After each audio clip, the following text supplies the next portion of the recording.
And I wonder what would happen if I tried building an arch stand. I have never done this before, and I'm going to enter this into the New Year New to You challenge over at the Crafty Creech with Crystal, with DIYs by Dar co-hosting the event. So I'm going to take these nightstands and see if 3 nightstands can be turned into an arch stand. So stay tuned. They got this wider one. I kind of like that a little bit better. That was easy. Put a couple of screws in there, a little bit of paint, top coat, we'll be done. It's getting a little cold and dark outside, but I wanted to get these glued up tonight. And all I'm doing is knocking that gloss off so the glue has something to stick to. What you doing, Casper?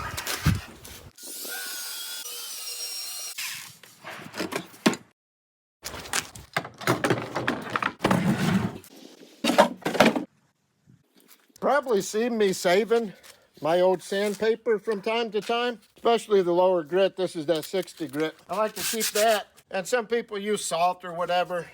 I just take this old sandpaper, just get some of them granules off. That'll keep that wood from sliding around so much. This glue that I have on here is plenty of coverage. So they're not obviously sitting level right now.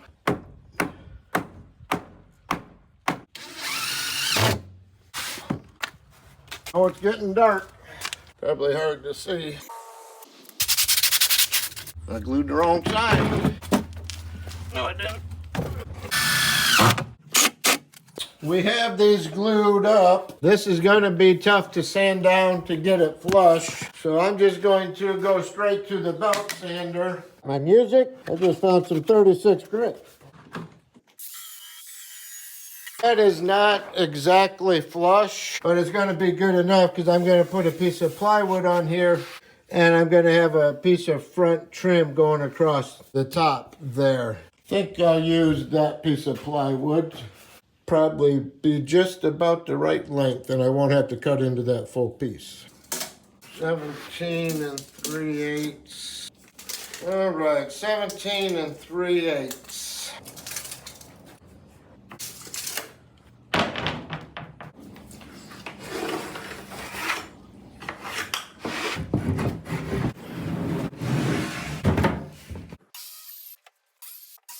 Got one good factory edge here, so that'll be at the back, so I'm just going to cut it with my skill saw.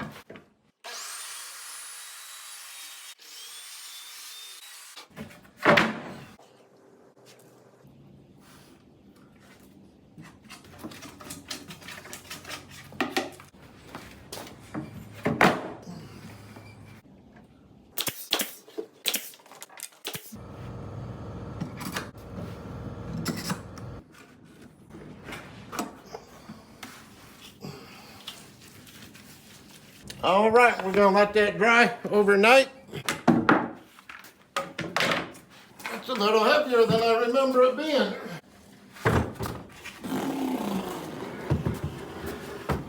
We are going to have to get this plywood cut.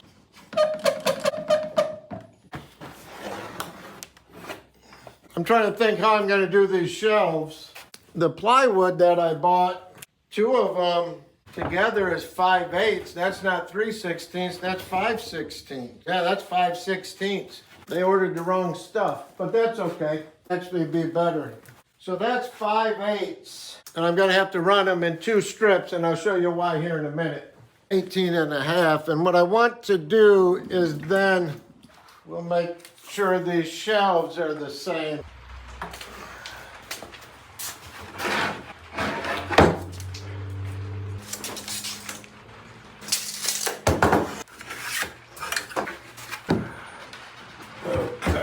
Pretty close. We can live with it.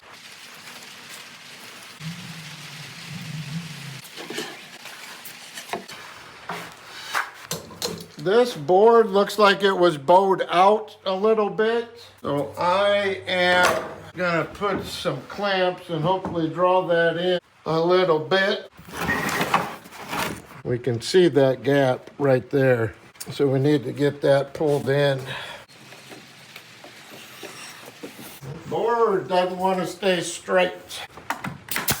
Got a big gap right there. All right, that's much better. Now let's see it move.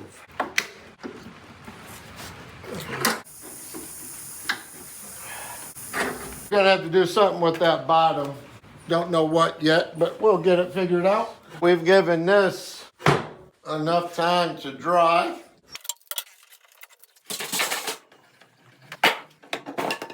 .53 5/8, or 53 3/8, I think. Yeah, 53 3/8. That's pretty close. You could say that's very, very close. Within less than a 1/16 of an inch, so I'm happy about that. All right, that's gonna work. 17 7/16. Okay, what we're going to do is we're going to see how our trial run works here.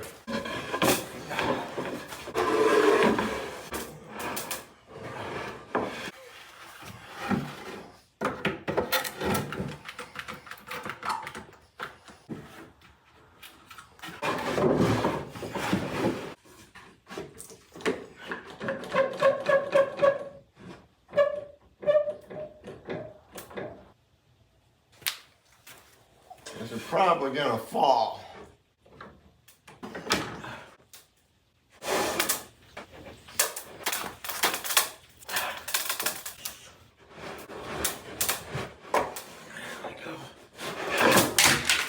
Don't break.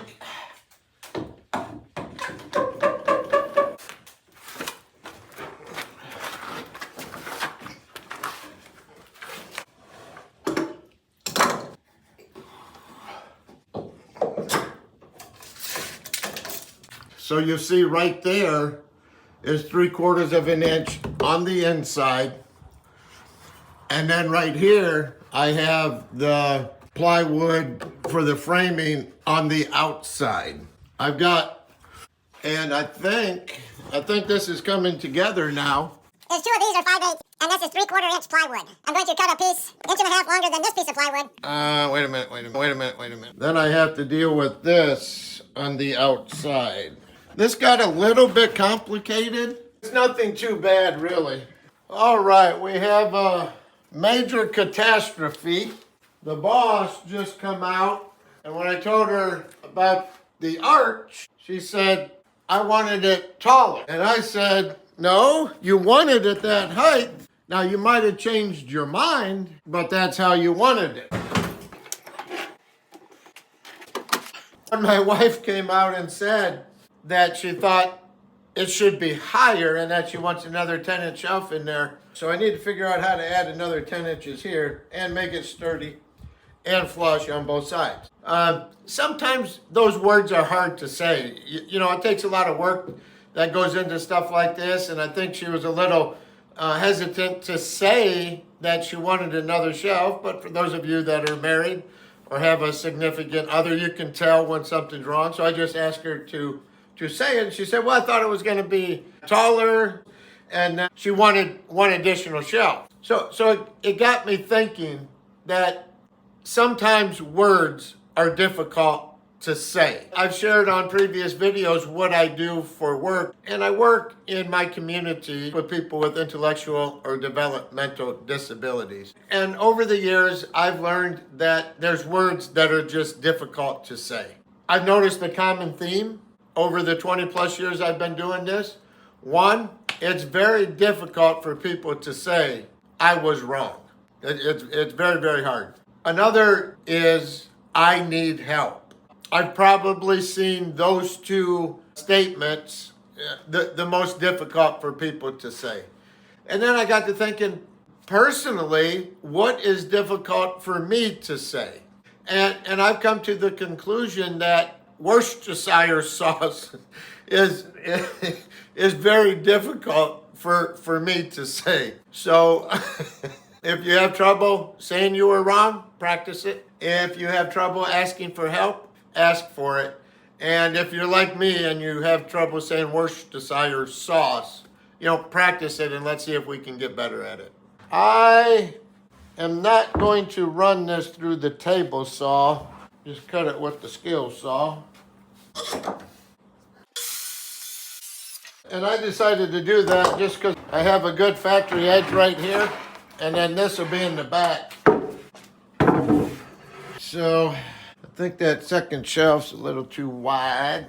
She wanted it 10 inches. That's 12 and a half.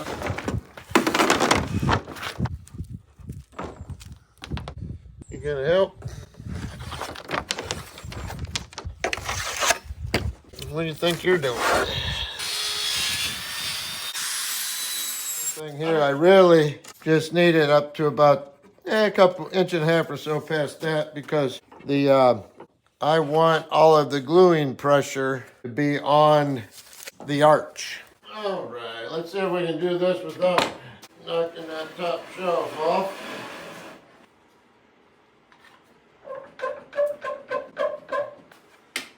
As I look at this, I don't think my arch is perfectly arched.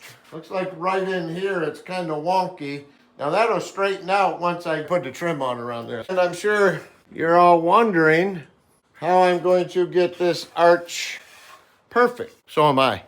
I wanted to get the bottoms put on because when the arch gets put on, I didn't want to be laying it upside down. So I was out of 3/4 inch plywood, and I really want the base of this to rest more than just on 1/2 inch. So I'm going to double these up, and since I don't have a good solid glue surface, I'm going to run some screws into here, and that'll catch that bottom plate, and then we'll be good. Still a little bit cold, so I got the glue warming up. And this stuff, I would imagine, would really absorb the glue, just like the end grain here. Nails in here to tack it in place. Time for assembly. It wants to keep sliding forward. I don't know why. I know how to stop it though. Houston, we have a problem. We can't have that gap. We're gonna have to clamp these, and did not plan for that. Now we got our squeeze out where that clamp is and none down there.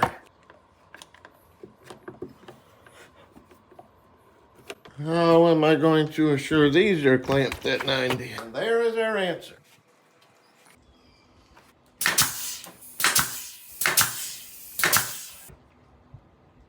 I'm not going to give that more than a couple of hours. I didn't account for having to glue these up, and it's putting me behind schedule. All right, this is dried for a couple of hours, and I'm going to try and gently set this up on here.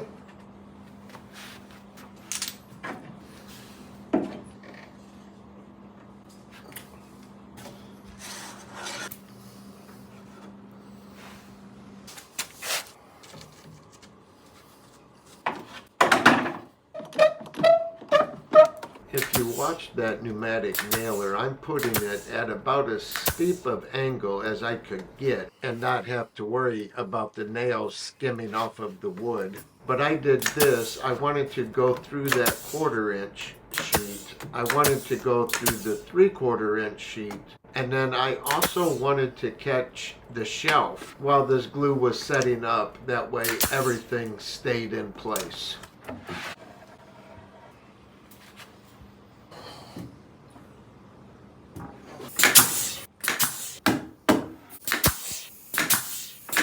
Okay, we need a really good glue joint here.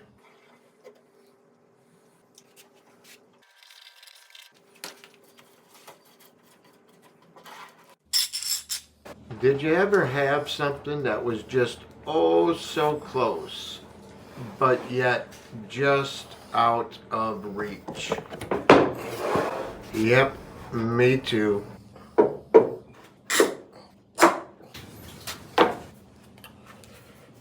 glad I'm painting this thing. Now for the fun part, I want to put as little pressure on that side as possible.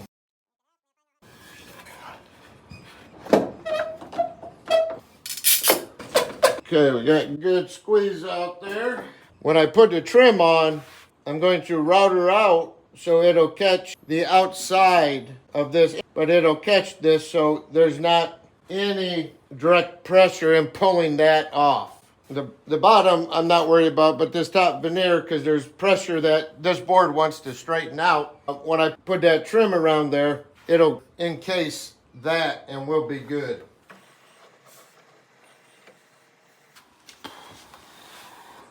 Somebody didn't screw the lid back on the glue. Wonder who that could have been. Okay. I was gonna try and do both of these, but I'm gonna hold off. All right, big problem. It is very cold outside today. Way too cold for any paint to set up. And I'm going to make the trim for around here, and then my next step is to clean this and get it painted. So it'll take me a couple of hours to get all the trim cut for this. Both my little heaters go in there. I can't paint it outside today because the paint will never set up. My wife is leaving for a little bit today. She doesn't like when I work on projects inside of the house, especially when it's paint. She somehow thinks that I'm way too sloppy with my paint. I don't understand why, but nevertheless, it is what it is. This is way too heavy for me to lift by myself already, and I don't even have everything put on it yet. So I'm gonna have to ask her to help me. I have to avoid telling her that I'm gonna have to paint it. So we're gonna have to get creative with words. And some of those are difficult to say. Worcestershire. I mentioned earlier I needed to make a smooth arch because we have this kind of flat spot here that we don't have over here.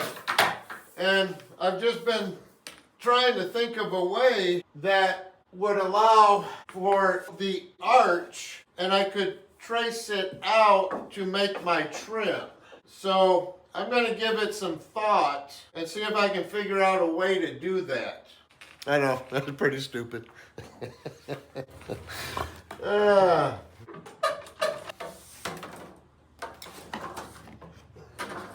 All right, I think I need a second one. Now I got it.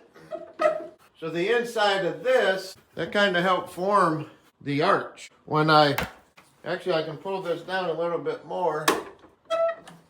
When I pulled that down, it formed the arch. So that's exactly the pattern that I want to make this so it's more stable. Now I need to get this to remain at that distance, which is 54 inches. There, it doesn't take me long.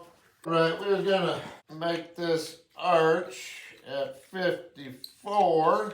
And the reason 6,542 to have T-Track on your table. Okay, there is the arch we need. I think that'll work. Because like I said, this is pliable to quite an extent. A couple more challenges is we're gonna need these cut at 1.5 inches. I really wish I had my bandsaw.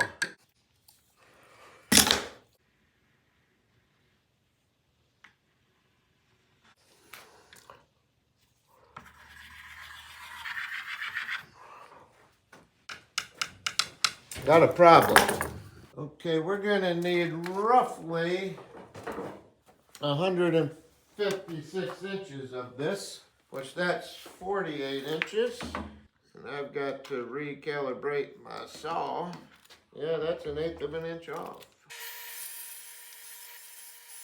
Okay, I made 3 of those. I know I'm one short, so I only get partial of that, but what I want to do is lay out this arch, because I think that's a pretty optimal width to get half of the arch out of this. So If I have to piece together other to get the 1.5 inches, that's fine. There I can get almost a halfway. So that's pretty good. All right, I don't 100% like my options, but right now this is the best that I have. So I'm just going to cut outside of these lines and then kind of sand it right up to the line. So we'll see how well we can do here. I'm getting a little nervous. It fits one side well, but not the other side. So I plan on using this one for a pattern so that they'll be equal. We'll see.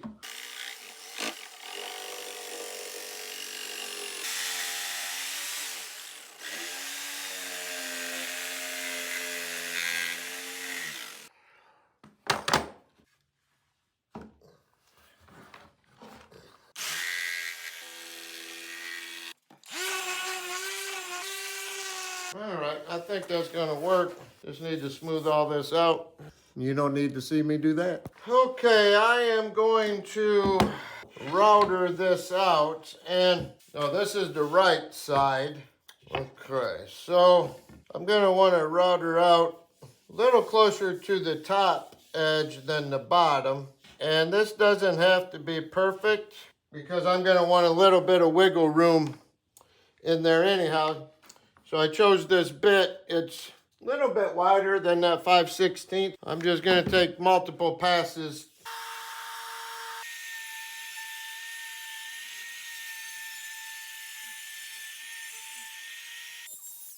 I didn't want it that wide.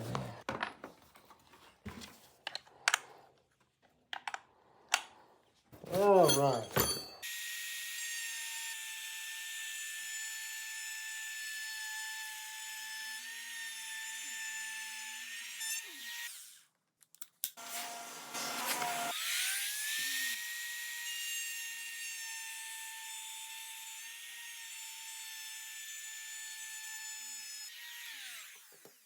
All right, so there's our first piece of trim put in. You see we've got that rabbited out to catch that groove. So, got a few more to do like that, but you get the point. All right, the video stopped, but I just cut out 3-inch pieces on the MDF, so that'll take care of this. This is 1.25 inches. It doesn't look too bad, and 1.25 inches will cover this, because that's 3/4 and then 5/16. All right, we have lots to do today. All right, I want to get the back of this on, so this stabilizes a little bit, and I can fill in the gaps on that front. So if you noticed, I left this a little bit wide. That's where I'm going to put, that piece is going to ride inside of here on both sides. So I was hoping I could catch that one, but I'm not going to. So if you are one of those that are waiting to start a YouTube channel because you don't think that you have the skills to start that channel, I wish you could watch this entire video, which was 42 minutes of me trying to cut this 1/4 inch piece of plywood. About 10 minutes into it, I felt like it was my first day of kindergarten, and my kindergarten teacher assigned me to build a rocket to go to the moon and back. You'll even see right here how jumpy I am just because I was struggling with this thing. And as I rewatched the video, for the life of me, I cannot figure out why I did not cut the end of that off, and it would have saved all of this struggle. I was hoping I could catch that one, but I'm not going to, so that's all right.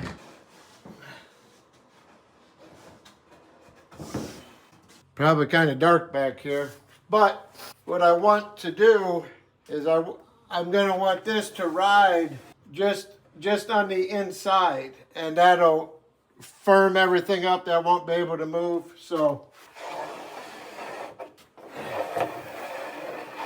and then this I will cut just below that line so it'll rest on half of that 3/4 inch.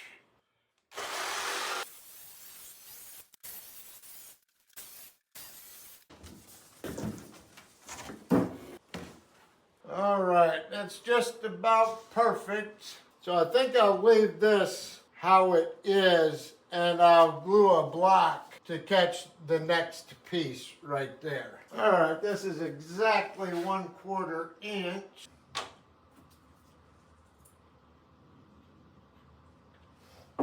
I just have some CA glue with accelerator. Okay, I think that's gonna work.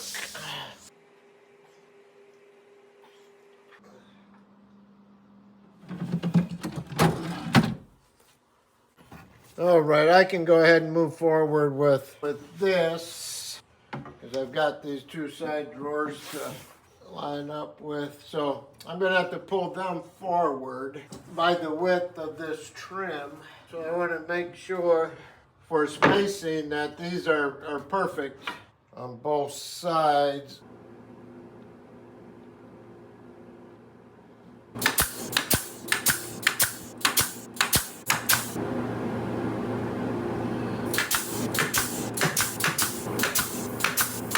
All right, so what we have left is just our edges.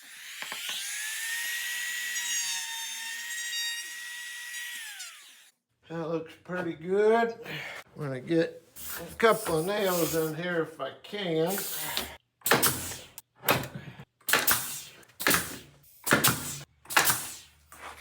Getting down to the last few pieces of trim here. Put a straight edge on that. We'll cut that out. Got that piece to put on. So I'm going to mix up some Bondo and fill in these cracks. Okay, we got all the Bondo done. Might need to do a little bit of wood putty when we're done here, but we'll see.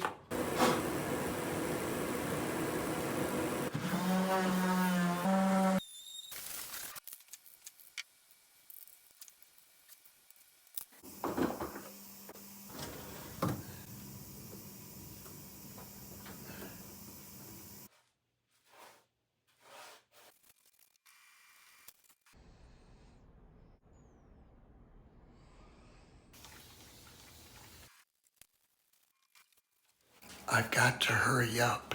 If I get caught painting in the kitchen, I may never be seen again. Hey Dad, what are you doing? Nothing, what are you doing? Looks like you're painting. In the kitchen? Yes, I would never. you're literally doing it right in front. I would never paint in the kitchen, Johnny. Are you getting what I'm telling you?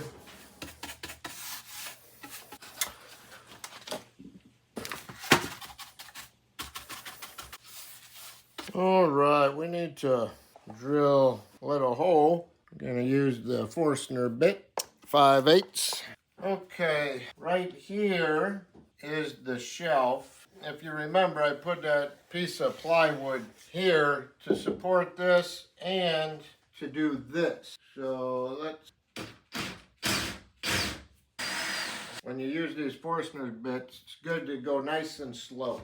Got lucky, you punched through there, but very little tear out. Hey, Kathy, just answer me from there, but if I wanted to just use the hose, hypothetically, how would I do that? A few staging pieces and a quick little reminder of what we started with. I wanted to see in the light how reflective those gold transfers are. Got the top shelf there. What? What is this? Are the lights flickering? Maybe I didn't pay the electric bill. Oh, but what if you say, I don't like green, I like white. Some white for you. Or what if you don't like white? Let's say you wanted a creepy color like red. Well, we can do that too. What about, yep, we can do that. Once again, and as always, thanks for watching.